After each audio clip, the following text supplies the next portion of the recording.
Hey there. Tonight, we're stepping into the real Wild West, but not the one you've seen in old films, with noble cowboys, shiny spurs, and dramatic duels at high noon. This is the real frontier, raw, harsh, and unpredictable. A place where just making it through the day was a victory in itself. You might think you're tough enough to survive it, but trust me, there's a reason they called it wild. Before we begin, if you're enjoying these quiet wanderings into the past, a quick like or even a subscribe would mean the world. It really helps more than you might think. And tell me, where are you listening from tonight? I love seeing all the different corners of the world connected by these stories. Now, turn down the lights. Maybe let a fan hum in the background. Settle in. And let's slip gently into this dusty chapter of history together. Tonight, we're going to explore why you might not have lasted even a single day in the rugged world of the American frontier. Congratulations, you've just woken up in the Wild West. The year is 1870. The good news? You're about to experience a legendary time, firsthand. The bad news? Your odds of making it through the day just dropped, significantly. Even before opening your eyes, the first challenge hits. The smell. Not that pleasant scent of pine or fresh morning air, but something heavier. The sharp, sour odor of sweat-soaked clothing, the musk of livestock nearby, and something else, perhaps sewage, lingering in the dust. You see, bathing wasn't exactly common. Many settlers washed maybe once a month, sometimes not at all during the long, frigid winters. Water was precious, too precious to waste on hygiene. It was for drinking, cooking, surviving. You push yourself out of bed, which is probably just a burlap sack stuffed with straw, and likely home to more than a few bed bugs. Every part of you aches, because out here, life meant labor, endless, back-breaking labor, from sunup to sundown. No breaks, no weekends, no comfy chairs or supportive shoes. Whether you were farming, mining, or tending cattle, your body was the tool, and once it wore out, that was that. You might think you work hard now, but this was different. This kind of work bent spines, wrecked knees, left men arthritic before they turned 35. Imagine plowing fields for 14 hours, hauling heavy buckets of water, splitting logs, or crawling into the dark of a mine shaft, not knowing if you'd come out again. No wonder people didn't live long. 35 was already a decent age. Standing on the creaky floorboards of your cabin, you notice the cold. If it's winter, it's probably freezing indoors, literally. And if it's summer, you'll sweat through everything you own. There's no relief, no air conditioning, no heaters, no breathable athletic wear. And speaking of clothes, most men had maybe 2 outfits: tough canvas pants, rough cotton shirts, stiff, itchy, rarely washed. Women wore layer upon layer, shifts, corsets, petticoats, all of it dragging in the dust, hot in the summer, cold in the winter, uncomfortable always. Those glamorous dresses from old Western films, pure fiction, for the average person anyway. Your stomach growls. Breakfast time, but don't expect eggs or fruit. More likely, biscuits, beans, maybe salted meat, and a bitter, burnt-tasting brew someone calls coffee. Fruits and vegetables were rare, seasonal, expensive. Most food was dry, tough, or preserved with salt. No refrigerators, no variety, just fuel. Scurvy, yes, scurvy, was common. Bleeding gums, teeth falling out, all from a lack of vitamin C. And the coffee? Let's just say, it's boiled beyond recognition. So bitter, it might include crushed eggshells or even salt, just to make it slightly more drinkable. Still, It has caffeine, so you drink it, gratefully. But before heading out, you'd better check your boots. Seriously, snakes and scorpions like to curl up in warm places overnight. One careless step, and you're in serious trouble, with no doctor nearby. Outside, the vast open land stretches endlessly. It's beautiful, but it doesn't care about you. Blizzards, flash floods, droughts, all could hit without warning. And they often did. If you were lucky enough to live near a town, you might feel safer. And in some ways, you were. But in others, the dangers just changed shape. Towns on the American frontier were breeding grounds for illness. Without proper sewage systems, and with little understanding of how diseases actually spread, infections moved quickly from person to person. Cholera, typhoid, smallpox, tuberculosis, even diphtheria. An outbreak could sweep through a town and leave half the population gone in a matter of weeks. Let's say today you decide to visit one of these towns. As you draw closer, you begin to notice how chaotic it feels. There's no neat layout, no sense of planning. Buildings sprout up wherever space allowed, often crooked, often crowded, rarely safe. The streets beneath your boots, they're not paved, they're dirt, dry and cracked in the heat, and thick, muddy sludge when it rains. And then there's that smell again, even stronger now, because everywhere you look, there's manure. Horses were the main mode of transportation, and no one was cleaning up after them. No sanitation workers, no street sweepers. In some places, the waste built up so heavily, it could rise nearly to your knees. Flies swarm in clouds, buzzing near your face, dancing around your food. And suddenly, it becomes clear why sickness spreads so easily out here. You wander down the town's main road. Eventually, you reach the saloon. It's one of the busiest places around. But don't expect the swinging doors, polished wood bars, and lively piano tunes you've seen in old westerns. Most saloons were crude. One-room shacks with rough plank counters and creaky, mismatched furniture. And the liquor? Not smooth whiskey aged in oak. It was often raw grain alcohol, mixed with whatever was on hand. Tobacco juice, pepper, turpentine, sometimes even gunpowder. One drink could burn your throat. Two might make you go blind. The saloon also represented something else. Another danger on the frontier. Violence. It wasn't just fistfights, not just rowdy behavior. These were armed, drunk men, in a place full of tension, and it didn't take much to spark something deadly. Forget the slow-motion duels in the street. Real violence here was rarely dramatic. It was messy, sudden, over something trivial, a spilled drink, a sideways glance, and everyone was armed. But not always for the reasons you'd think. Sure, protection played a role, but weapons were also tools, for hunting, scaring off predators, even signaling over long distances. Out in the wilderness, going unarmed could be deadly. Wolves, cougars, bears, snakes. They were all part of the landscape.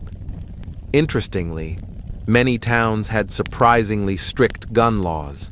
Places like Tombstone, Arizona, and Dodge City, Kansas, required visitors to surrender their firearms at the edge of town. In fact, the famous gunfight at the OK Corral, it began because the Clanton gang didn't want to give up their guns, which was, in fact, the law. So while you may picture shootouts in the center of town, those were rare. Most shootings were ambushes, robberies, moments of panic, no honor, no countdown, just chaos. As you continue walking, you pass the local doctor's office. It's humbling. Medical care in the 1870s frontier? It would shock you. Most doctors had little, if any, formal training. Surgery was performed without proper anesthesia. maybe a bit of whiskey, maybe some morphine, if they had it. Sterilization, practically non-existent. A simple infection could take your life, or force an amputation. Treatments often involved mercury, arsenic, or bleeding patients to balance their humors. Women giving birth faced enormous risk. In isolated places, as many as 1 in 4 didn't survive childbirth. Dental care? No drills, no numbing agents, just crude tools, and teeth pulled out, one at a time. Most people lived with aching mouths for years, until the pain went away with the teeth. Out here, survival had less to do with medicine and more to do with luck. A broken bone could cripple you for life. A scratch could turn fatal. The phrase, "only the strong survive," wasn't just a saying. It was the reality. By now, your stomach reminds you it's lunchtime. You head to what counts as a restaurant, likely someone's kitchen turned into a public eating room. The menu? Not much better than breakfast. Tough meat, boiled vegetables if any, overcooked into mush. Food safety? Non-existent. Spoiled food was a constant risk. Dysentery and food poisoning were simply part of life. As you chew, slowly, cautiously, you overhear whispers at the next table. Stories of raiders, of gang attacks, of travelers who vanished on lonely roads. You hear talk of conflict with Native Americans. But, as with many things, popular history twists the truth. Despite what you've seen in movies, attacks on settlers by native people were far less common than the reverse. It was more often the U.S. military, or the settlers themselves, who brought violence to indigenous communities. The frontier was still a place of conflict. The westward expansion didn't just unfold on empty land. It came at the cost of entire nations. The forced displacement of indigenous peoples created deep tension. Sometimes, it erupted into violence on both sides. And then there were the outlaws. Not the charming rogues you've seen in stories, but real threats, especially in the more remote parts of the territory. Law enforcement was thin. A single sheriff could be responsible for hundreds, sometimes thousands, of square miles. In many places, justice wasn't decided in a courtroom. It was dealt out in the streets, by mobs, by vigilantes. If someone was accused of horse theft or cattle rustling, they might not live long enough to plead their case. Whether guilty or not, they could end the day hanging from a tree. After lunch, you decide to visit the general store. You're hoping to pick up a few supplies. But when you see the prices, your jaw drops. Even basic necessities come at a premium. A tin of peaches might cost the modern equivalent of $20. Everything had to be hauled in, by wagon, by train, by mule. It wasn't easy. Most families spent nearly all their earnings on essentials: food, tools, clothing. Little was left for comfort or leisure. And as you browse the shelves, you're struck by something else: the silence, the distance, the deep, persistent isolation. Mail came irregularly. Newspapers were old by the time they arrived. It could be weeks before you heard news from the world outside, years without word from loved ones back east. For some, the letters stopped altogether. Many settlers never saw their families again. That loneliness, it wore on people. High rates of depression, alcohol abuse, even suicide were all too common in these forgotten towns. As the afternoon stretches on, you notice the sky begin to change. Dark clouds creeping along the horizon. Out here, weather wasn't just unpleasant, it was dangerous. With no forecasting, no warnings, storms arrived suddenly. A blizzard could bury the land in minutes, stranding travelers who froze before help could reach them. Tornadoes ripped through entire towns. Floods swept away everything in their path. Droughts left fields cracked and barren. No water, no crops, no food. And shelter? Well, most homes were built quickly, using whatever was at hand. Sod bricks on the plains, rough-cut logs in the forests, planks nailed together in the towns. But none of them stood up well to nature's fury. In winter, it was often colder inside than out. In summer, the upper floors were like ovens, especially at night, when many tried to sleep. As the storm nears, you decide it's best to return home, back to your little cabin. On the way, you pass a group of miners. Their faces are tired, their clothes coated in dust. Mining was among the most dangerous jobs in the frontier world.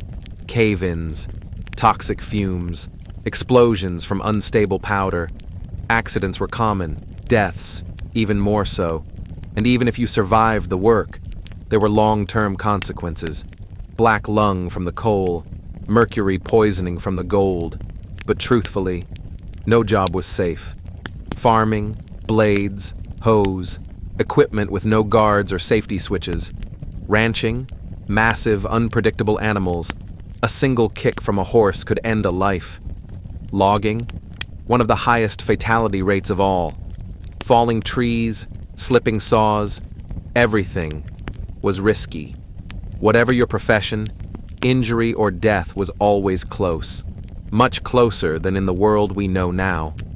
You arrive just as the first raindrops begin to fall. The wind picks up. The cabin creaks. There are leaks in the roof. Several. You set out buckets to catch the dripping water. It's a chance to refill your supply. Clean water was rare and often shared with animals, used for washing, cooking, bathing. It's no wonder so many people fell ill from waterborne diseases. As you sit there, in your damp little shelter, listening to the storm above, you begin to reflect. This wasn't the romantic, lawless paradise of Hollywood legends. There were no clean lines between heroes and villains, just people, enduring, doing whatever they could to survive, each day. And the fact that anyone did is a quiet, powerful reminder of just how stubborn the human spirit can be. Night falls early out here. There's no electricity, no warm glow from lamps or screens, only the flicker of a candle or the soft sputter of an oil lamp. They don't provide much light, just shadows that dance across the walls. And you're careful with them, extremely careful, because fire was the ever-present danger. A single ember, a spark from the hearth, could mean the end of everything. No fire trucks, no sirens, no one coming to help.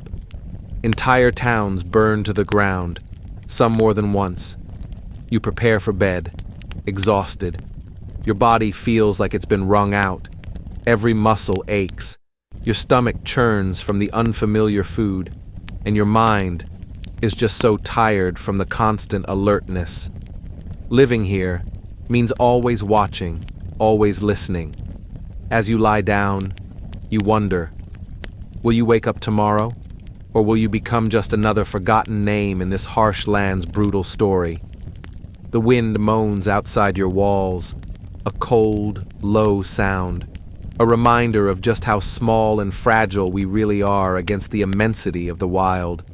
And if you're fortunate enough to open your eyes again tomorrow, you'll do it all over again. New struggles, new dangers, the same unforgiving rules. In the Wild West, you didn't just live, you endured, day by day, hour by hour, through hardship that few today can truly imagine. Morning comes, not with the gentle chirp of alarms, but with thin light seeping through the gaps in your cabin's wooden walls. You wake up sore. Your mattress was little more than straw and burlap, but there's no time to rest. The West waits for no one. You stretch, slowly, and remember everything you faced yesterday. But today will be no easier. Let's imagine you decide to leave town today, to head across the vastness of the frontier. Maybe you're joining a wagon train. Maybe you're seeking land. Or maybe you're just curious. Travel in the 1870s was nothing like it is today. Yes, by this time, the Transcontinental Railroad had been completed, a line of steel from east to west. But unless you had money, real money, you probably wouldn't ride it. Most settlers, they walked, they rode wagons, they rode horses, if they were lucky enough to own one. A good horse was very expensive, the cost of several months' wages. And then came the upkeep, feed, care, saddles, shoes. Veterinary care, if you could call it that, often meant putting the poor animal down if it broke a leg or fell ill. And riding? Not like today's trail rides. Saddles in the 1870s were stiff, heavy, functional, not made for comfort. After hours in the saddle, even experienced riders would be sore, bruised, and sometimes bleeding. If your horse spooked, and they often did, you could be thrown off and left with a broken bone, miles from anyone who could help. If you didn't own a horse, you might ride in a wagon. But forget the romantic image of cheerful pioneers rolling across grassy meadows. Wagon travel was miserable. Wooden wheels, no suspension, no shocks. Every bump, every rut rattled your spine. Many travelers suffered from wagon sickness, a kind of frontier motion sickness that left them dizzy, nauseous, and drained. And roads? Well, most weren't really roads. They were just paths, carved by those who came before. When it rained, they turned to mud, thick enough to trap wheels and stall wagons for days. When it was dry, the dust was blinding, choking, and wagons broke down, frequently, cracked wheels, snapped axles, and no spare parts in sight. Now, let's say you've set your sights west, to Oregon or California.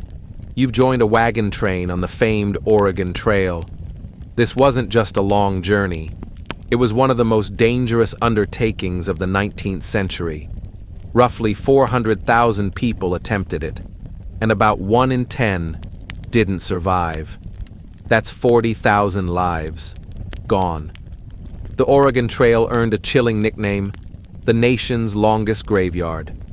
Some historians estimate 10 to 15 people died for every mile, every few hundred feet, a grave, sometimes marked, sometimes not. Just a shallow mound, a wooden cross, a stone, and the family, forced to keep moving. The most common cause of death? Disease, especially cholera. A bacterial infection spread through dirty water. Cholera could turn a healthy person into a corpse in a single day. Morning cough, evening grave. No treatment, no cure, just pain. And then, silence. A single outbreak could tear through an entire wagon train, taking dozens in a matter of days. Other illnesses, like dysentery, typhoid, and mountain fever, were constant companions, and constantly fatal. Children were especially at risk during the long journey west. Many families lost more than one child along the trail. Medical care, if you could even call it that, was minimal, and often harmful. Folk remedies, herbal brews, rituals. Some eased the symptoms, many did nothing, and others made things worse. And then there were the rivers. Crossing them was one of the deadliest parts of the journey. Wagons weren't built to float, yet travelers had no choice but to cross dozens of rivers as they pushed westward. Some crossings had ferries, some had shallow fords, but many did not. So families tried to float their wagons, balancing belongings, children, and animals, like makeshift boats. It rarely ended well. Wagons flipped, oxen panicked, supplies were lost, and people drowned. The Platte, the Columbia, the Snake, all beautiful rivers, and all claimed hundreds of lives. Despite common myth, Native American attacks on wagon trains were rare. In fact, many tribes offered help, food, directions, assistance with crossings, sometimes even protection. The truth is, most violent deaths along the trail came from accidents. People crushed by wagon wheels, children kicked by panicked animals, fires sparked by stray embers, and guns. Always the guns. Firearms accidents were shockingly frequent. Most settlers had no training, but they still carried weapons for hunting and defense. The emotional weight of the journey was heavy, very heavy. Imagine burying a child, a spouse, a parent, then having to climb back on the wagon and keep moving. There was no time to grieve, no time to pause. Every delay meant falling farther behind and risking being trapped in the mountains when winter came. The mental toll was immense. Some couldn't carry it. Nervous breakdowns were common, so were suicides. And if you made it to Oregon or California, your struggles weren't over. Many families arrived with nothing left. No food, no money, no energy, only the dust on their clothes and hope that things would be better now. But the West had no intention of making things easy. Let's imagine you chose a shorter trip instead, just a day's ride to the next town or nearby settlement. Even that carried real danger. Outlaws roamed the roads, always watching for travelers alone or groups too small to defend themselves.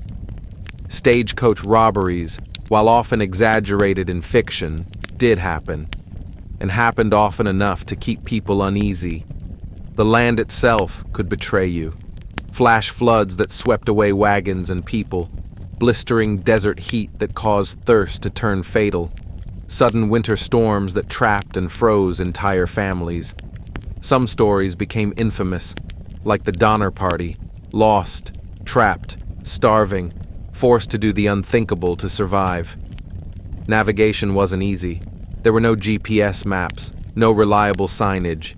Travelers relied on landmarks, verbal instructions, and the memories of guides who weren't always trustworthy.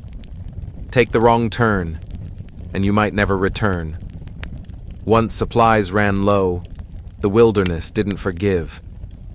As you continue your journey today, you notice something else, something the movies rarely show: the people. So many different people. The Wild West wasn't only white settlers and cowboys. It was a crossroads of the world. Chinese immigrants laid tracks for the railroad, worked in mines, and opened shops in the new towns. Mexican families had lived in the Southwest for generations before it ever became part of the U.S. Black cowboys. Yes, black cowboys, made up nearly a quarter of the workforce on some ranches. Irish, German, and Italian immigrants brought their languages, food, and faith. Scandinavians settled in tight-knit farming communities, carving out a life from the land. And above all, this land was already home to dozens of native nations, each with their own languages, cultures, and deep-rooted histories. The frontier was diverse, but that diversity didn't mean equality or peace. Far from it. Tensions ran high, and racial violence was a constant shadow on life in the American West. Chinese immigrants, who helped carve the iron arteries of the American West, the railroads, faced relentless discrimination. They were often forced to take the most dangerous, most grueling jobs for the lowest pay. And when the work was done, they were pushed to the edges of towns, excluded from schools, homes, and opportunity. Mexican landowners, many of whom had lived on the land for generations, often lost everything, sometimes through legal tricks, sometimes through outright theft. After the Mexican-American War, treaties were made. and quickly ignored. Black Americans, hoping to leave behind the horrors of the South, came west with dreams of freedom. And while they helped build communities, worked as ranchers, cowhands, soldiers, they found that frontier racism was just as present, though different in form. They were often barred from economic opportunity and denied full acceptance. But for Native Americans, the story was far more devastating. The expansion of white settlement wasn't just displacement, it was erasure. Before European contact, the indigenous population of North America may have reached 15 million. By the year 1900, that number had dropped to fewer than 300,000. Disease, warfare, forced removals, the destruction of food sources, especially the buffalo. Tribes were forced from ancestral lands and placed on reservations, often in regions with poor soil, harsh climates, and few natural resources. And when valuable minerals were later discovered on those lands, the treaties were broken. Again, Native children were taken from their homes, sent to boarding schools designed to erase their identity, to kill the Indian and save the man. The cowboys versus Indians myths we see in films are a distortion. In truth, many Native nations tried to cooperate, adapt, and live in peace. Violence, when it came, was often a last resort, a response to broken promises, stolen land, and provocations pushed too far. As your journey continues, you think about another group rarely shown accurately in the stories: women of the frontier. Far from the delicate school teachers and damsels in distress, these women were powerful, resourceful, and vital. On farms and homesteads, they rose before the sun and worked long after it set. They cooked, they cleaned, they raised children, but they also plowed fields, delivered babies, defended homes from predators, and sometimes from men. Some would spend the morning harvesting crops, help a neighbor through childbirth at noon, fight off a wildcat in the afternoon, and still have supper on the table by nightfall. Many women were widowed young, yet they pressed on, managing farms, running businesses, raising children alone. And despite doing everything, they had few legal rights. If married, they couldn't own property independently. They had no right to vote. In cases of divorce, they might not even get custody of their own children. Domestic violence? It was considered a private matter, rarely investigated, rarely punished.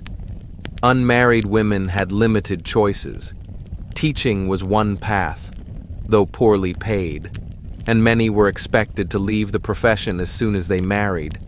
Some became nurses, some ran boarding houses, others opened dressmaking shops or small businesses. And then there were the soiled doves, prostitutes who worked in frontier saloons and brothels. Later myths painted them as glamorous, but the truth was often grim. Many entered the trade out of desperation, abandoned, widowed, alone. They endured abuse, disease, addiction, and even those who managed to save money were rarely accepted back into society. Yet not all hope was lost, because women were needed on the frontier, and sometimes that opened doors. Some territories, like Wyoming and Utah, granted women the right to vote decades before the rest of the country. Communities competed to attract women, offering land, opportunity, and sometimes respect.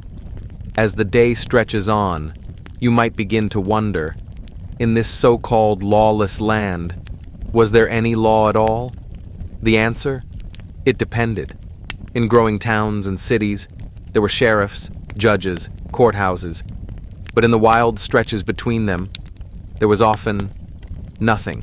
No patrols, no jail, No one to call for help, only what you carried with you, and what justice the people enforced themselves. County sheriffs were the closest thing to law in many parts of the frontier. But their job? It was overwhelming. Often elected by local residents, a single sheriff might be responsible for thousands of square miles. No patrol cars, no radios, no backup, just a badge, a horse, and the hope that things stayed quiet. When emergencies arose, when violence broke out or fugitives fled, they would deputize local men, forming possessions, grabbing rifles, chasing trouble. Within town limits, the role of law typically fell to the town marshal.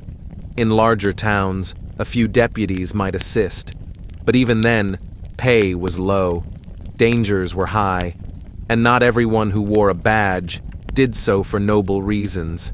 Some were dedicated, courageous, committed to order. Others saw power in the badge and used it for themselves. Famous names like Wyatt Earp moved fluidly between both worlds, lawman by day, gambler or enforcer by night. There were federal marshals, too. They had broader jurisdiction, covering entire territories or states, but they were few in number and mostly handled major crimes, counterfeiting, mail theft, and crimes across state lines. The lone U.S. Marshal riding into town to bring justice? Mostly a legend of film and fiction. In truth, many remote areas relied on informal systems of justice, community action, neighbors banding together. Sometimes that meant order, sometimes chaos. Vigilante groups could deter crime, but they could also become mobs, acting on rumor, fueled by fear, driven by revenge. And the iconic quick-draw duel, that moment of tense silence before two guns fire, almost entirely fictional. Most violence was impulsive, fueled by alcohol, personal grievances, arguments over land or livestock.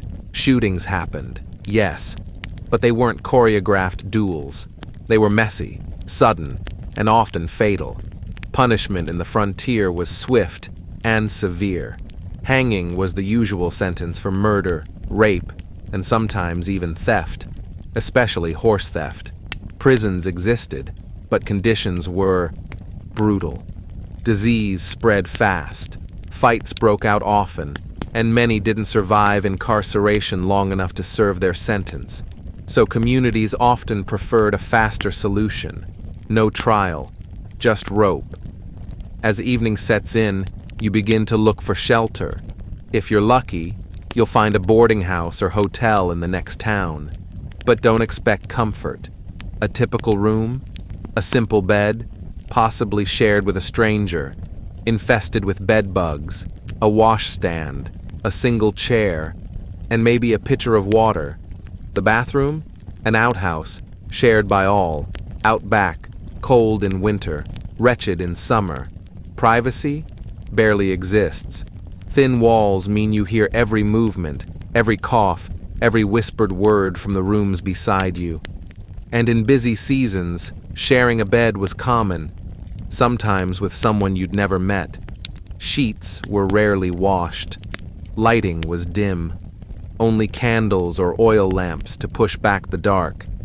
A night's stay might cost 25 cents, maybe up to $1, which, for many, was a steep price. Several hours' wages, sometimes more. So, many chose other options, sleeping in a barn, in a stable, or simply under the stars. More risk, less cost. If you're traveling through more remote regions, you'll probably camp for the night. That means collecting firewood, if there is any, cooking what little you have, and sleeping on the bare ground. No tent, no sleeping bag, just a blanket. And the sky. Experienced travelers, like indigenous peoples and scouts, had developed refined techniques to keep themselves safe. But most settlers, they didn't know what they were doing, and their mistakes were costly. Build a fire too large, and you risk starting a blaze that could devour forests or plains within hours. Too small, and it won't keep you warm. One cold night could mean hypothermia. Campfire cooking? A challenge in itself, with little fuel, few tools, and no experience. Meals were often both burnt and raw at the same time. As night settles fully over the land, a different silence begins. Coyotes howl, owls call from unseen branches. The wind rustles through long grasses or the high trees. For those used to modern life, the buzz of electricity, the glow of city lights, the constant hum of traffic, this deep, dark quiet can feel unsettling. Too quiet, too unknown. Many travelers struggled to sleep on the frontier, not just because of discomfort, but because of fear. Fear of the wild, of thieves, of strangers, of stories passed around fires. And though rare, there were raids, sometimes just before dawn, when sleepers were most vulnerable. Out here, the night was never truly silent, or truly safe. Predators wandered close, wolves, mountain lions, bears. Sometimes they were simply curious, drawn by the smell of food or the crackle of a dying fire. Venomous snakes and scorpions searched for warmth. A bedroll, already warmed by a sleeping body, was an inviting place to hide. Even if no danger ever arrived, the fear was enough. The tension, the constant alertness, it wore on people, deeply. Frontier diaries speak often of exhaustion, not just of the body, but of the mind. Modern comforts, door locks, alarms, streetlights, neighbors, create an illusion of safety. Out here, there was no illusion, only reality. And that reality was exposed. As you finally close your eyes and drift into shallow sleep, your thoughts swirl with the day's memories. Travel in the Wild West was nothing like the stories. There was no polish, no slow-motion glory, only hardship, grit, and risk. You needed skills, real ones. Navigation, repairs, firearm safety, first aid, instinct. And if you didn't have them, if you made mistakes, the price was high. The darkness grows deeper, the chirps and howls grow louder, and tomorrow it will bring more dangers, more decisions, if you wake, because you might not. You might become one more forgotten traveler in a shallow grave beside the trail. No headstone, no name, just silence. The Wild West forgave nothing, offered no mercy. Every day survived was a quiet victory over impossible odds. And then, dawn. A new day on the frontier. You made it. And that, out here, is no small thing. You stretch, slowly. Your muscles are stiff. Your bones ache from the cold ground. But you're alive. And now, you wonder, what next? Maybe today, you'll seek your fortune. In a mining town, perhaps. You've heard the stories of California gold, of silver in Nevada, of booming camps in Colorado, tales of men finding nuggets the size of fists and becoming rich overnight. But those stories left a lot out. Let's say you try it. Mining. First, you'll need to stake a claim, and by the 1870s, most of the best land was already taken. So you'll look harder, farther. If you find something promising, you'll need to register the claim. That means travel, paperwork, fees. And then, the real work begins. If you're placer mining, panning for loose gold in mountain streams, you'll spend your days hunched in icy water, hands raw and cracked from cold and sediment. Hours of effort. For a few shimmering flakes. Maybe. Most earned pennies, not fortunes. And if you move to hard rock mining, digging into the mountains themselves, things only get more dangerous. No helmets, no reinforced tunnels, no air monitors. Cave-ins were common. Toxic gas, silent and deadly. One breath, and it was over. Explosives, crude and unstable. Black powder, dynamite, misfires, shrapnel, flying stone. Many miners lost fingers or hands. Some lost everything. The constant explosions deafened many, and even if you avoided disaster, the dust, always the dust, it filled your lungs, slowly hardened them. Silicosis, a long, painful suffocation. Some mines used mercury to separate gold. It damaged nerves, shook the hands, clouded the mind. Others mined lead, copper, arsenic. The poisons accumulated quietly. There were no protections, no unions, no regulations. Injuries were expected. Deaths were shrugged off.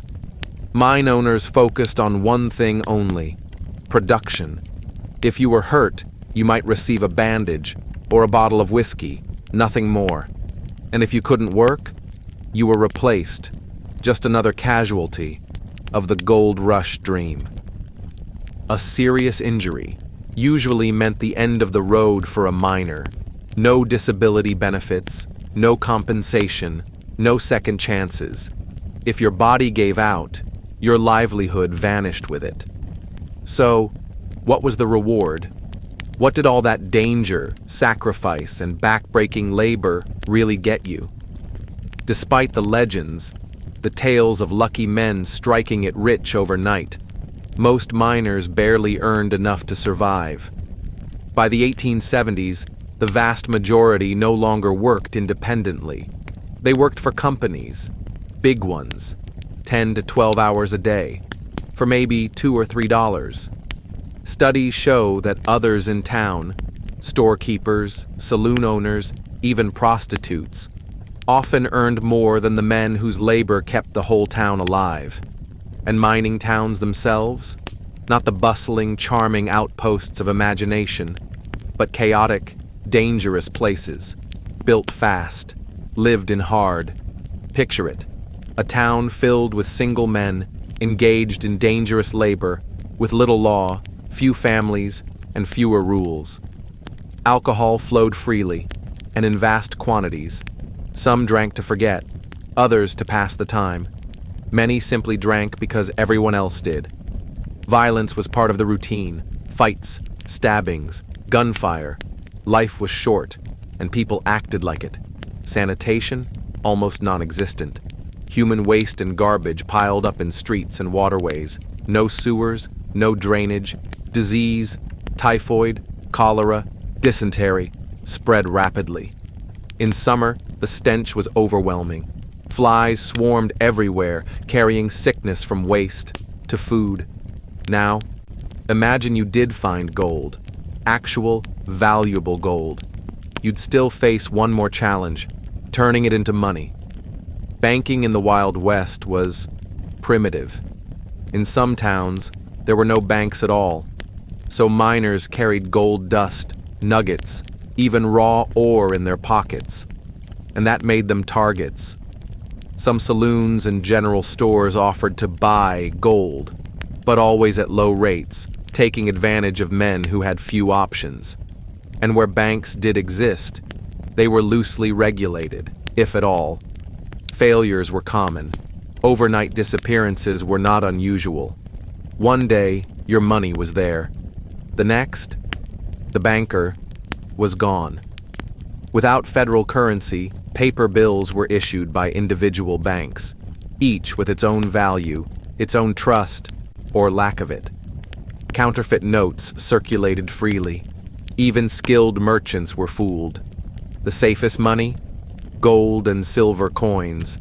But carrying them made you a walking target. So maybe, after all this, you decide to try something different. Ranching. In the 1870s, the cattle industry was booming. Eastern cities demanded beef, and the frontier promised open land and opportunity. On the surface, it looked like a better option. Fewer health risks than mining. A life under open skies. But ranching came with its own kind of hardship. Starting a ranch required capital, land, fencing, livestock, buildings, equipment. Many newcomers went deep into debt, hoping for rain and good market prices. But nature had her own ideas. Droughts scorched the fields, streams dried up, cattle starved, or had to be sold at massive losses. Then came winter. The winter of 1886 to 87 became infamous. The great die-up, brutal cold, relentless snow. Herds froze where they stood. Up to 90% of cattle died on northern ranges. Diseases were just as merciless. Texas fever, anthrax, contagions with no cure. Entire herds could be lost overnight. Predators added to the toll. Wolves, cougars. They hunted calves, and sometimes full-grown animals. And then there were accidents, poisonous plants, quicksand, broken legs, fence injuries, even driving the cattle to market. Those legendary cattle drives was nothing like the movies. Hundreds of miles, thousands of animals, minimal rest. Cowboys rode 20-hour days, often sleeping in the saddle. River crossings could turn deadly in an instant. If the herd panicked, animals drowned. And so did the men trying to guide them. And stampedes? Just a single crack of thunder or a snapped twig. And suddenly you had thousands of 1,500-pound animals thundering forward. A wall of horns and hooves, unstoppable, uncontrollable.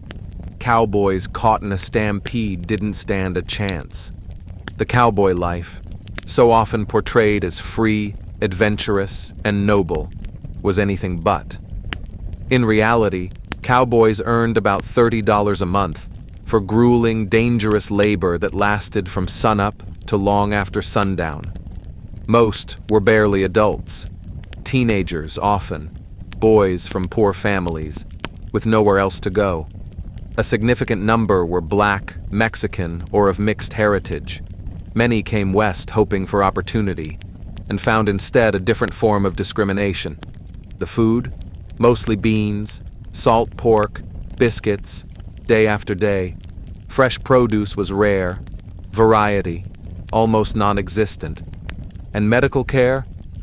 Well, you hoped the trail cook knew a little something about folk remedies, because when you were hurt and injuries were common, help was limited, and often came too late. Many cowboys never grew old. They died from broken bones, infection, exposure, or violence. So, perhaps ranching isn't for you. Maybe farming, the most ancient of all livelihoods. Surely growing food on your own land would be simpler, safer. After all, in 1862, the Homestead Act offered 160 acres to anyone willing to live on and improve the land for 5 years. It sounded like a dream, a fresh start, a chance at real independence. But the reality was far more difficult. 160 acres might sound generous, but in the dry, wind-blown plains of the West, where rainfall was scarce, it often wasn't enough. Eastern farming techniques, passed down through generations, failed in these new conditions. The soil was different. The air was harsher. The water, elusive. Most settlers had never heard of dry farming. Fewer still knew how to do it. The first challenge? Shelter. With few trees, you built what you could. Sod houses, soddies, pieced together from blocks of prairie grass and earth. Dark, damp, always leaking. Insects made themselves at home, so did mice and snakes. The walls crumbled unless maintained constantly. Next came the land itself. Breaking the prairie sod, a dense, root-woven mat built over centuries, was nearly impossible with the tools most farmers had. Some settlers spent their first year clearing just a few acres. The work bent backs, crushed joints, and left lasting damage on the bodies of those who tried. And when you finally got seeds into the ground, you weren't safe. Droughts turned soil to dust. Floods drowned young crops. Frosts came early and ended everything. And then, the grasshoppers. In biblical numbers, they descended. They ate crops, clothing, even the wooden handles of tools. Disease, too, struck without mercy. If a family fell ill during planting or harvest, There were no hired hands, no neighbors to lean on. A lost week could mean a lost year. Women worked through pregnancy, sometimes even during labor, returning to the fields days later, because the work simply could not wait. And accidents? They were everywhere. Homemade tools broke and injured their makers. Spooked animals trampled their handlers. Even a successful harvest could kill. Some farmers fell into grain bins and suffocated in the shifting seeds. Others died when barns collapsed under the weight of their own success. Because in the Wild West, even prosperity could turn fatal. The isolation was perhaps the heaviest weight of all.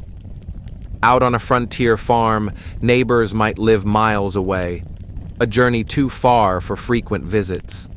For women in particular, this solitude could be overwhelming. Some went months without speaking to anyone outside their own household, and over time, it wore down the spirit. What they called prairie madness was a very real thing. Depression, anxiety, a quiet unraveling of the mind. Some abandoned their homes, others chose darker paths.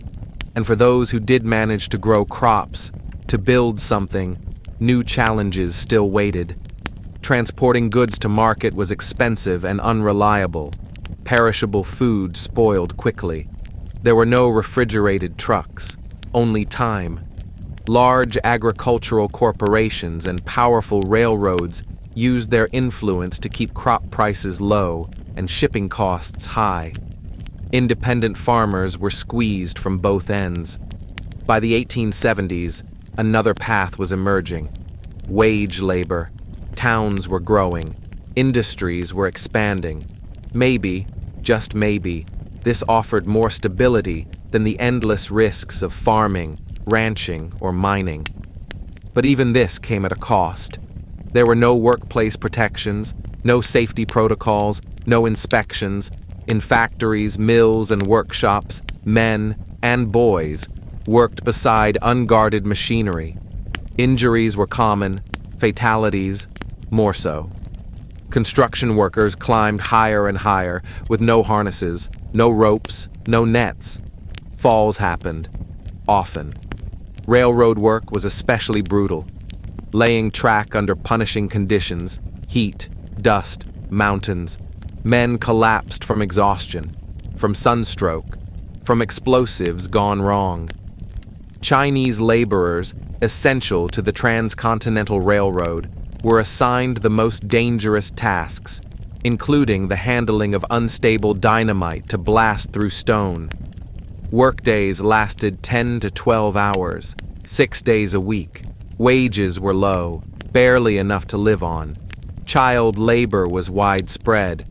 Children as young as 8 or 9 worked full shifts, their small hands making them useful, but more vulnerable. There were no guarantees, no severance, no protection.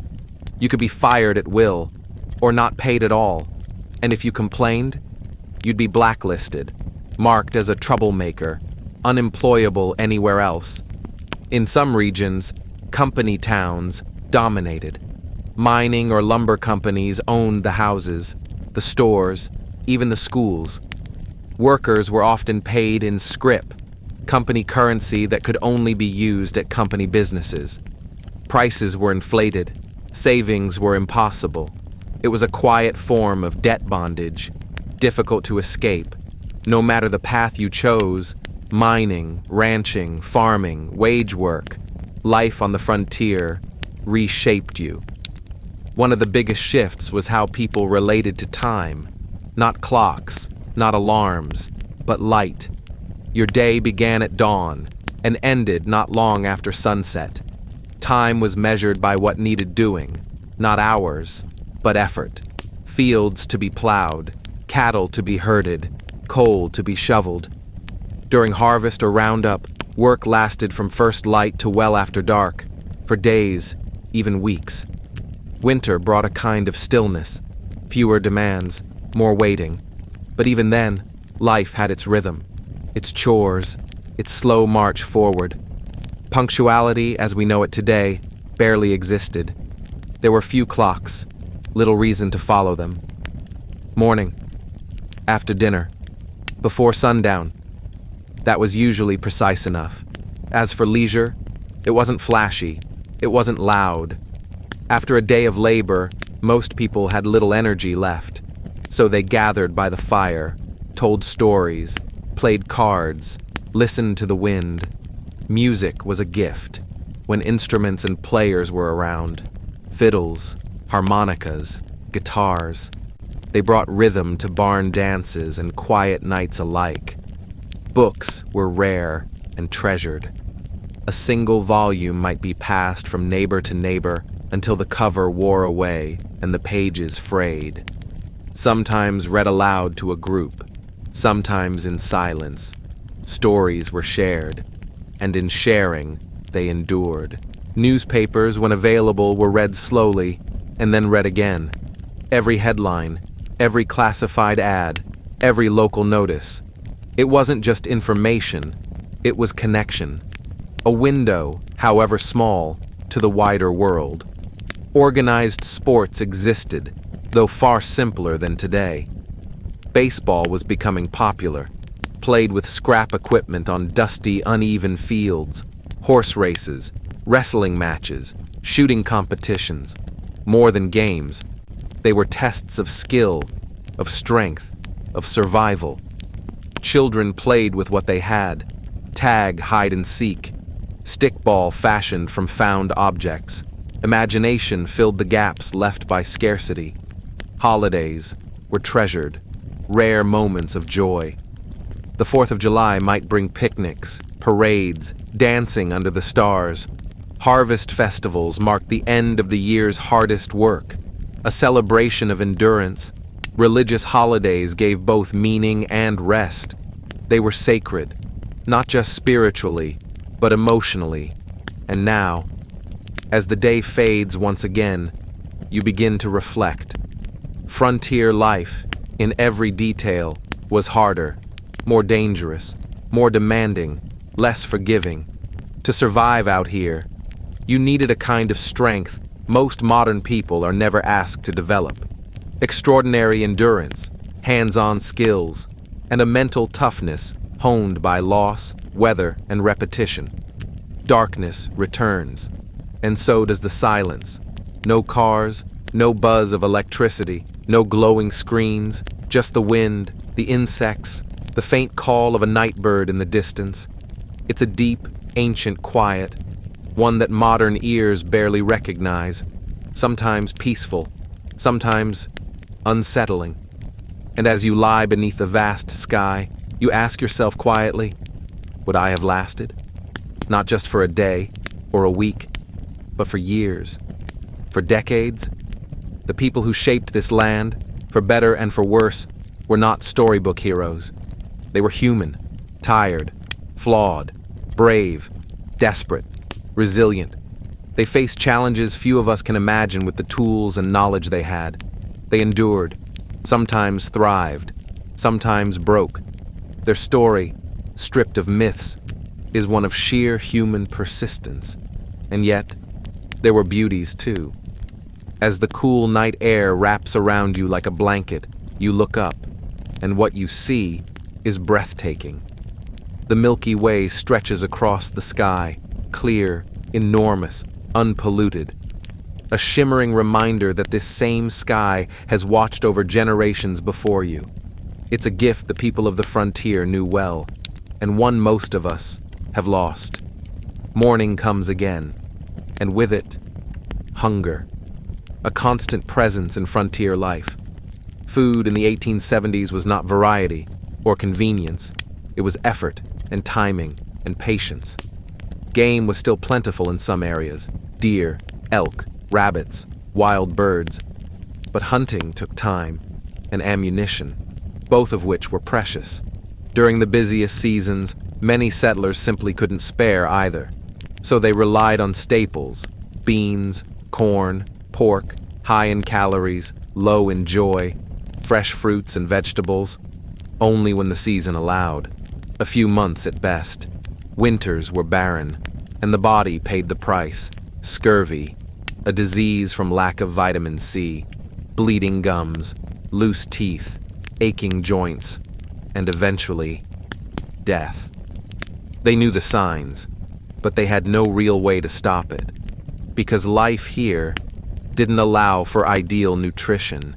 It allowed for survival, and even that was never guaranteed. Nutrition on the frontier wasn't just about what you ate, but whether you ate at all. Food preservation, in the absence of refrigeration, wasn't a hobby. It was survival. Meat had to be smoked, salted, or dried. These methods prevented decay, but changed everything. Flavor, texture, nutritional value. The heavy salt content, necessary to preserve meat, took its toll, raising blood pressure and contributing to other chronic health issues over time. Women spent endless hours preserving what food they could when it was abundant, in preparation for when it wouldn't be. Vegetables were pickled or fermented, fruits dried or preserved in sugar, if they had any. Root cellars held potatoes, carrots, onions, cool, dark spaces dug into the earth. These efforts weren't extras. They meant the difference between nourishment and hunger when winter came. Storage, however, had its own problems. If preservation was done incorrectly, even slightly, spoiled food could lead to poisoning, sometimes fatal. And even properly stored food attracted pests, rats, mice, insects. They chewed through sacks, contaminated supplies, and left behind filth. Most frontier families simply accepted a certain amount of contamination. Bug fragments in flour, mouse droppings in beans. Unpleasant, but unavoidable. Cooking itself was no easy task. Meals were made over open hearths or heavy wood-burning stoves. In prairie regions with no trees, fuel had to be found elsewhere. Buffalo chips, dried manure, twisted grass, sometimes gathered for hours by women and children. Water was hauled by hand, from wells or streams, often hundreds of pounds a day, just to cook, to clean, to drink. And after all that, the meals were usually bland. Spices were rare, sugar was treasured, coffee, when available, was saved for special days. Fresh milk? Only if you had a cow, and only when it was producing. Children grew up on diets that would shock modern nutritionists. Monotonous, basic, often incomplete. Obesity didn't exist, but neither did wellness. Many people were lean from labor and lack, but still malnourished. And then there were the children. If you had been born here, your childhood would have looked very different. There was no childhood as we understand it today. By 6 or 7, children were expected to work. Not chores, work. Essential labor that kept the family alive. They herded animals, tended gardens, gathered firewood, watched younger siblings. By 10 or 12, they worked alongside adults. Boys learned by doing, plowing fields, building fences, caring for livestock. Girls did too, but also helped produce the very goods the household needed: clothing, preserved food, candles, soap. They weren't shielded from life's harsh realities. They saw death, birth, violence, slaughter. They were taught to understand and to endure. School? That was a luxury. In towns, school might run a few months a year, usually in winter, when fieldwork paused. One teacher, one room, children aged 5 to 17 learning side by side. Supplies were few. Slates were reused again and again. Paper was precious. The buildings were poorly built, bitter cold in winter, sweltering heat in summer. Discipline was harsh. Corporal punishment was the norm, even for small infractions. And in remote areas, there was no school at all, no reading, no writing, only survival. Some families lacking schools taught their children at home, using whatever books they had, sometimes only a Bible, sometimes an old arithmetic primer. Formal education was rare, basic literacy, simple math, and then practical skills. How to watch the sky for signs of weather, how to track animals, how to tend wounds and till soil, how to survive. But even with these skills, child mortality remained heartbreakingly high. Roughly 1 in 4 never reached adulthood. The earliest years were the most dangerous.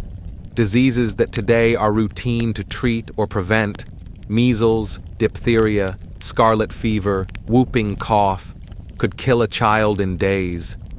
Accidents claimed many more. There was no concept of child-proofing, no safety rails, no warnings. Children grew up watching siblings die. Parents buried child after child, and sometimes gave the same name again to a newborn who followed. It seems strange to us now. But then, death was always near, and families adjusted the only way they could.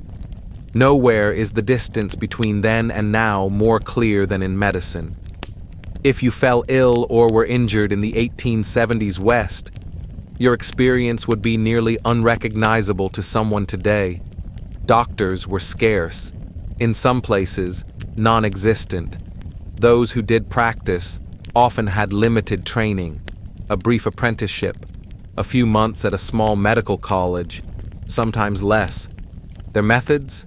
Rooted in ancient theories, humors, balances, not germs, not sterilization. Most care was delivered at home, by mothers, by grandmothers, by women known in the community for their healing hands. They used herbs, poultices, tinctures, knowledge passed down across cultures and generations. Some of it worked, some of it didn't. Some of it made things worse. Bloodletting, strong purgatives, opium tinctures like laudanum, offering temporary relief and lifelong addiction. Mercury was used too, for everything from fever to syphilis. Its side effects were misunderstood or ignored. Even store-bought medicine was a gamble. No regulation, no labeling standards, no dosage control. Some bottles of miracle tonic were mostly alcohol. They numbed pain, but healed nothing. And surgery? That was something else entirely. No anesthesia beyond whiskey or opium. No antiseptics. No sterilized tools. Amputations were done with saws and knives. Wounds wrapped in cloth. Infection was almost guaranteed. But perhaps nothing compares to childbirth. Women gave birth at home, often alone or with help from a midwife if one lived nearby. No prenatal checkups, no ultrasounds, no blood tests. Complications only became known when it was too late. Breech positions, hemorrhaging, obstructed labor, in many cases, meant the end. Maternal mortality was roughly 1 death per 100 births, 100 times higher than what we consider acceptable today. Women entered pregnancy knowing it might be their final chapter.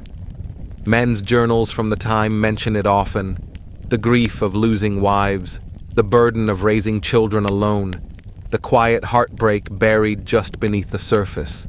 Some families, lacking schools, taught their children at home, using whatever books they had, sometimes only a Bible, sometimes an old arithmetic primer. Formal education was rare, basic literacy, simple math, and then practical skills. How to watch the sky for signs of weather, how to track animals, how to tend wounds and till soil, how to survive. But even with these skills, child mortality remained heartbreakingly high. Roughly 1 in 4 never reached adulthood. The earliest years were the most dangerous. Diseases that today are routine to treat or prevent, measles, diphtheria, scarlet fever, whooping cough, could kill a child in days. Accidents claimed many more. There was no concept of child-proofing, no safety rails, no warnings. Children grew up watching siblings die. Parents buried child after child, and sometimes gave the same name again to a newborn who followed. It seems strange to us now. But then, death was always near, and families adjusted the only way they could. Nowhere is the distance between then and now more clear than in medicine. If you fell ill or were injured in the 1870s West, your experience would be nearly unrecognizable to someone today. Doctors were scarce. In some places, non-existent. Those who did practice often had limited training, a brief apprenticeship, a few months at a small medical college, sometimes less. Their methods? Rooted in ancient theories, humors, balances, not germs, not sterilization. Most care was delivered at home, by mothers, by grandmothers, by women known in the community for their healing hands. They used herbs, poultices, tinctures, knowledge passed down across cultures and generations. Some of it worked, some of it didn't. Some of it made things worse. Bloodletting, strong purgatives, opium tinctures like laudanum, offering temporary relief and lifelong addiction. Mercury was used too, for everything from fever to syphilis. Its side effects were misunderstood or ignored. Even store-bought medicine was a gamble. No regulation, no labeling standards, no dosage control. Some bottles of miracle tonic were mostly alcohol. They numbed pain, but healed nothing. And surgery? That was something else entirely. No anesthesia beyond whiskey or opium. No antiseptics. No sterilized tools. Amputations were done with saws and knives. Wounds wrapped in cloth. Infection was almost guaranteed. But perhaps nothing compares to childbirth. Women gave birth at home, often alone, or with help from a midwife if one lived nearby. No prenatal checkups, no ultrasounds, no blood tests. Complications only became known when it was too late. Breech positions, hemorrhaging, obstructed labor, in many cases, meant the end. Maternal mortality was roughly 1 death per 100 births, 100 times higher than what we consider acceptable today. Women entered pregnancy knowing it might be their final chapter. Men's journals from the time mention it often. The grief of losing wives, the burden of raising children alone, the quiet heartbreak buried just beneath the surface.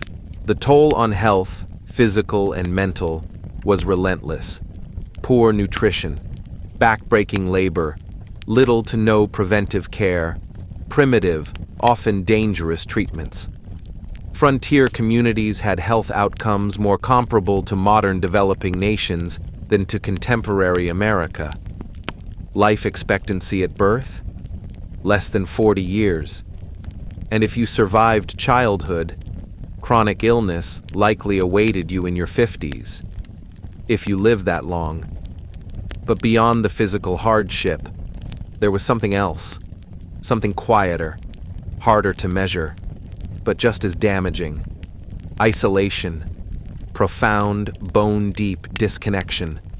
For those used to cities, to family networks, to conversation and companionship, the silence was unbearable. Letters from loved ones took weeks, sometimes months, and often never arrived at all. News traveled slowly, distorted, unreliable. You might learn about major world events months after they happened, if ever. And so, people turned inward. Concern narrowed to what was close. The land, the weather, the neighbor down the road. For many, especially women, the loneliness became suffocating. Husbands left for days or weeks to trade, to find work, to gather supplies, and wives waited, alone, often without another adult to speak to. Diaries from the time describe the psychological strain vividly. They speak of long days in silence, of weeping without knowing why. Prairie madness, they called it. What we now understand as depression, anxiety, and sometimes psychosis. Some became violent, others took their own lives. Many simply left, walking away from homesteads they had once hoped to build a life upon. Even in larger settlements, social life was limited. Visiting a neighbor meant miles of walking or riding, and most had too much to do to spare the time. Community gatherings were rare and deeply valued. Church services, seasonal festivals, barn raisings. Churches were more than spiritual centers. They were schools, community halls, safe spaces. Even the non-religious attended, not for salvation, but for connection. Ministers, priests, lay preachers. They were more than spiritual leaders. They were teachers, mediators, organizers. Building a church or a school meant something. It meant permanence, that this place was no longer just a camp, but a community. Local governments, simple as they were, marked another shift, from survival to society. And in the harshness of frontier life, community wasn't optional. It was essential. When a barn needed raising, everyone helped. When the harvest came, neighbors gathered together to finish one field before moving to the next. When a child went missing, search parties formed instantly, because no one could survive this place alone. The wind is soft tonight. The stars stretch wide across the dark, silent sky, the same sky that watched over those who once stood where you stand now. They were not larger than life, not legends, not characters from stories. They were people, ordinary people, living under extraordinary pressure. They labored, they endured, they adapted, and sometimes they broke. But day after day, they rose. They didn't tame the West with duels and drama, but with quiet, repetitive effort. By fetching water, by preserving food, by burying their dead, and planting again the next spring. Their heroism wasn't loud. It was quiet, reluctant, relentless. And through that persistence, they laid the foundations for a world they would never live to see. A world you live in now. A world of abundance, security, convenience. A world made possible by their discomfort and their sacrifice. But also, a world with a different kind of distance. Because while we are more connected than ever, we are also more removed.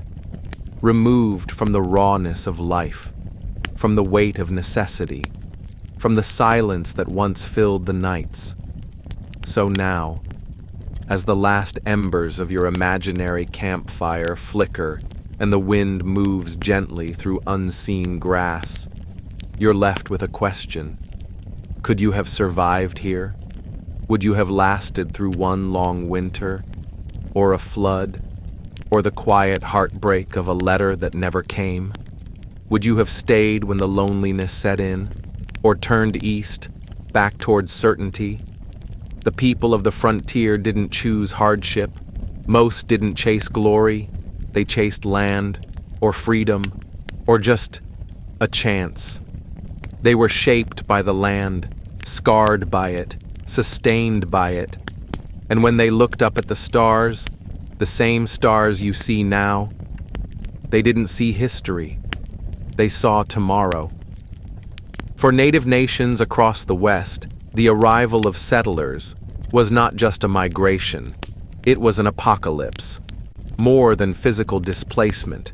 It meant the collapse of entire systems, economies based on buffalo and trade, spiritual traditions rooted in sacred landscapes, languages, customs, and identities passed down for generations.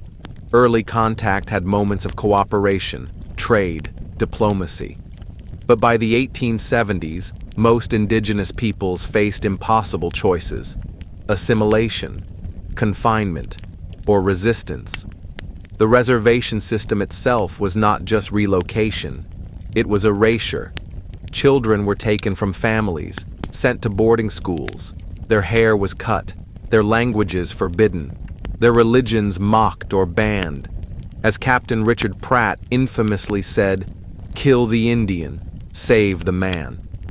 The scars from those policies, those forced separations, still run deep in Native communities today. Armed resistance, though courageous, almost always ended in defeat. One rare exception, the Battle of the Little Bighorn in 1876. Lakota, Northern Cheyenne, and Arapaho warriors defeated General Custer's 7th Cavalry. It was one of the last major victories. What followed was swift and brutal retaliation. Entire villages attacked, women and children killed, relentless military campaigns, and all the while, a tragic irony. Many Native nations had complex governments, sustainable farming systems, and profound cultural knowledge. They had much to offer, if only they had been seen as equals. But even language, land ownership, was misunderstood. To many tribes, the idea of owning the land was as strange as owning the wind. It wasn't theirs to possess, it was theirs to respect. This fundamental difference undermined every treaty before the ink was dry. And yet, the West was not only a stage for indigenous and white interaction, it was extraordinarily diverse. Communities formed from every corner of the globe. They brought languages, religions, traditions, and while this diversity added richness to frontier life, it also brought conflict. Chinese immigrants who built the railroads and worked the mines faced some of the worst discrimination. The Chinese Exclusion Act of 1882, the first major restriction on immigration by nationality, was born from years of resentment. Chinese miners were harassed, taxed unfairly, driven out by mobs, their neighborhoods burned, their people attacked. Mexican Americans, many of whom had become U.S. citizens by the stroke of a treaty, lost their lands through legal trickery and violence. Water systems that had worked for generations were discarded, their knowledge replaced by systems less suited to the dry lands of the West. Even European immigrants were not immune. Irish Catholics, German Lutherans, Scandinavian Protestants, Eastern European Jews. Each group formed their own enclaves, holding on to old ways, sometimes welcomed, often targeted. And Black Americans. After the Civil War, many moved west seeking freedom.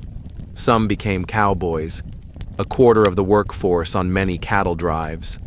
But history rarely remembered their names. Black homesteaders carved out communities, built churches, raised families, but faced fierce resistance from neighbors and from the law itself.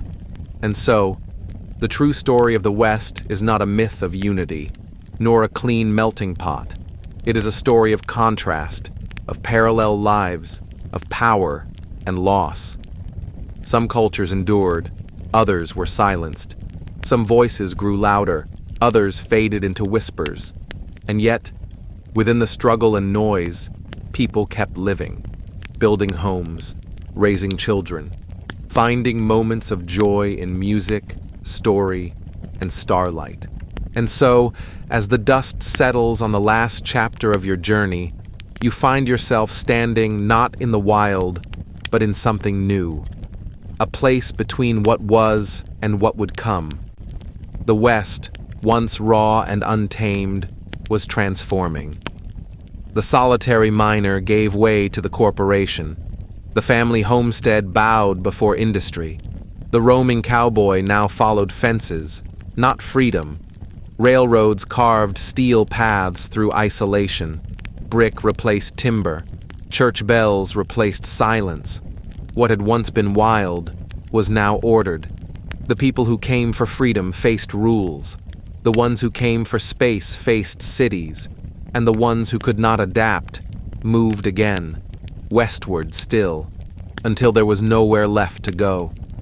In 1890, the U.S. Census declared the frontier closed, not because the land was full, but because the myth had run its course. Yet the story didn't end. It evolved. It hardened into legend. Gunfighters became icons. Their lives, Messy, violent, contradictory, polished into fables. The pain was edited out. So was the hunger, the loneliness, the loss. We kept the spurs and six-shooters. We forgot the frost-bitten feet and the children buried too soon. But the truth is still here, beneath the dust, between the stones, in the silence of the prairie wind. The frontier was not built by heroes. It was built by people, ordinary, tired, hopeful, resilient. They endured because they had to. They failed often, and they kept going anyway. They did not tame the West. They survived it, and in doing so, left behind more than just railroads and fences. They left echoes, lessons, warnings, and, if you listen closely, you can still hear them. In the hush before dawn, in the crunch of dry grass underfoot, in the long shadow of a barn at sunset. This was their world, beautiful, brutal, unforgiving. And though they are gone, they remain, in stories, in soil, and in the quiet courage of ordinary people facing extraordinary days. As evening settles on your final day in the Wild West, you sit in silence and think, not about the dust-covered gunslingers or the heroic sheriffs of dime novels, but about the real West and the distance between history and mythology. Why did the world become so captivated by a romanticized version of such a brutal time? Part of the answer lies in timing. Just as the frontier was fading, the legend of the frontier was being born. Buffalo Bill's Wild West shows began in the 1880s, even as railroads, telegraphs, and laws were stitching the West into the fabric of the nation. These shows didn't tell the truth. They told a story, one that Eastern audiences wanted to hear. Tales of stagecoach robberies, of noble settlers and savage enemies, of civilization pushing back the wilderness. Meanwhile, authors in distant cities penned dime novels about places they had never seen. Simple stories, clean heroes, obvious villains. Then came Hollywood, and the West became legend. Lone cowboys, lawmen with perfect aim, outlaws with hearts of gold, noble violence wrapped in American flags. These myths weren't just entertainment, they were ideology. They told the world, and America itself, that expansion had been heroic, that hardship forged strength, that conquest brought civilization, that violence could be righteous. But what did they hide? The genocide of indigenous peoples, the exploitation of immigrant labor, the silencing of women, the loss of entire ecosystems. The real West was messy, complicated, contradictory. It was not a morality play. It was a study in survival, in ambition, in loss. And yet, we are still drawn to it. Why? Maybe it's the raw honesty, a life reduced to the essential, where every task mattered, where survival wasn't abstract, where victories, however small, felt earned. Maybe it's the community, people helping people because no one could make it alone. Or maybe it's the reminder that human beings, fragile, uncertain, ordinary, are capable of enduring more than we imagine. The legacy of the American frontier is not just a story in books or a backdrop in films. It shaped how laws were written, how land is owned, how power is distributed, how culture is negotiated. It left us a nation of contradictions, of rugged individualism and desperate interdependence, of deep diversity and painful erasure, of expansion and exploitation. The West is still with us, in the land, in the law, in the stories we tell and those we avoid. So now, as the stars return once more to the sky above this imaginary prairie, you close your eyes and carry with you a different story, one without heroes, one without perfect answers, but one filled with real people, doing what they could with what they had, in a world that asked everything of them. A world that was not just wild, but human. For indigenous peoples, the frontier was not a story of glory, but of devastation, not only of lands and homes, but of spiritual lifeways, languages, and cultural knowledge tied to sacred places and ancient rhythms. Their story reminds us, the West was not empty. It was inhabited, sophisticated, alive. And to understand the frontier truthfully, we must hold multiple perspectives at once. We must honor the courage of those who built something from nothing. And we must remember those whose worlds were dismantled in the process. As the final night deepens around you, you lie still, listening, the whisper of prairie grass, the faint howl of a coyote in the dark, a piano playing softly down the street, somewhere beyond sight. These sounds, they connected everyone, no matter their story, the settlers, the travelers, the displaced, the wind, the weather, the wide, silent sky. They shaped all who lived beneath them. Tomorrow, you'll return to your own time, your world, one of abundance, of instant communication, of safety so constant, it's often unnoticed. But this journey will stay with you. You'll never look at a Western movie the same way. You'll notice what's left out. You'll remember that behind every story of conquest was a cost, and behind every myth of independence was a network of dependence that made survival possible. You'll carry an awareness of what was lost in the transition to modern life, the ability to build, to grow, to preserve, to mend. You'll appreciate that what we call progress often required sacrifice, of comfort, of identity, of truth. But most of all, you'll remember the people, the real ones, not gunfighters, not legends, but mothers, children, elders, laborers, ordinary human beings living through extraordinary circumstances with the tools, knowledge, and strength they had at the time. Their story, without embellishment, contains all the drama we could ever need: courage, cruelty, loss, community, invention, and endurance. The real Wild West is gone. Its rivers diverted, its skies lit with cities, its silence filled, but its echoes remain, in traditions, in land use laws, in how Americans think about freedom and property and survival. The great questions the frontier posed, they're still with us. How do we live with the land, not just on it? How do diverse communities coexist? How do we balance personal liberty with collective survival? These are not relics. They're still being asked, still being answered. Above you now, the stars shine brilliantly. The same stars that guided wagons, comforted lonely hearts, and watched over small cabins in vast, silent plains.